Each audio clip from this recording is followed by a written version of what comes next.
সহজ কাজ করে দেখুন, উপকৃত 100% হবে, দায়িত্ব নিয়ে বলছি।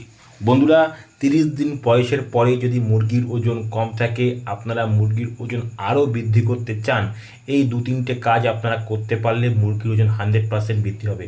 বন্ধুরা, তার জন্য আমার চ্যানেল সাবস্ক্রাইব করবেন, পাশের বেল আইকনটা অবশ্যই টিপে রাখবেন, যাতে এই ধরনের টিপস আপনাদের সঙ্গে শেয়ার করতে পারেন এবং ফার্মে আপনারা অ্যাপ্লাই করে লাভবান হতে পারেন। বন্ধুরা, কী কাজ করবেন? 30 দিনের পর থেকে যে কদিন মুরগি লিফটিং না হয়, 5-7 দিন, আপনারা সকালের জলে 200 ml করে লিভার টনিক দেবেন। যদি মুরগি ঠান্ডা থাকে লিভার টনিক দেবেন না, তার পরিবর্তে বি কমপ্লেক্স দেবেন। আর যদি মুরগি সুস্থ স্বাভাবিক থাকে, সেক্ষেত্রে লিভার টনিক আর বি কমপ্লেক্স দুটো একসাথে পাঞ্চ করে ইউজ করবেন। 1000 প্যাকেজে 200 ml liver tonic, 200 ml B complex, এটা করবেন। এর পাশাপাশি সন্ধেবেলায় ফার্মের লাইটটা 2 ঘন্টা পরে অন করবেন।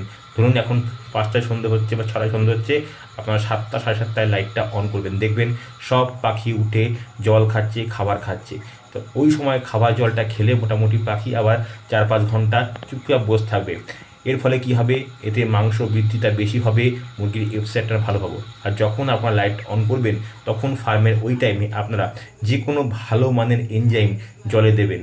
ফলে দেখবেন আপনাদের মুরগির ওজন পার ডে 70-80 গ্রাম করে বৃদ্ধি পাচ্ছে, ওজন পার ডে রকেটের মতো বৃদ্ধি পাচ্ছে। করে দেখুন, 100% অবশ্যই আপনারা উপকৃত হবেন।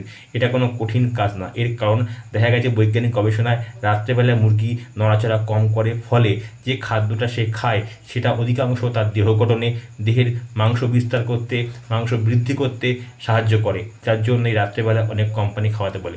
ওই টাইমে একবার খাবে আর ভোরের দিকে একবার খাবে, দেখবেন পাখির সুন্দর বডি ওয়েট আসছে, আপনারা খুব ভালো ফলাফল পাচ্ছেন, মুরগির ওজন খুব ভালো বৃদ্ধি হবে। করে দেখুন, 100% আপনারা উপকৃত হবেন। নমস্কার বন্ধুরা।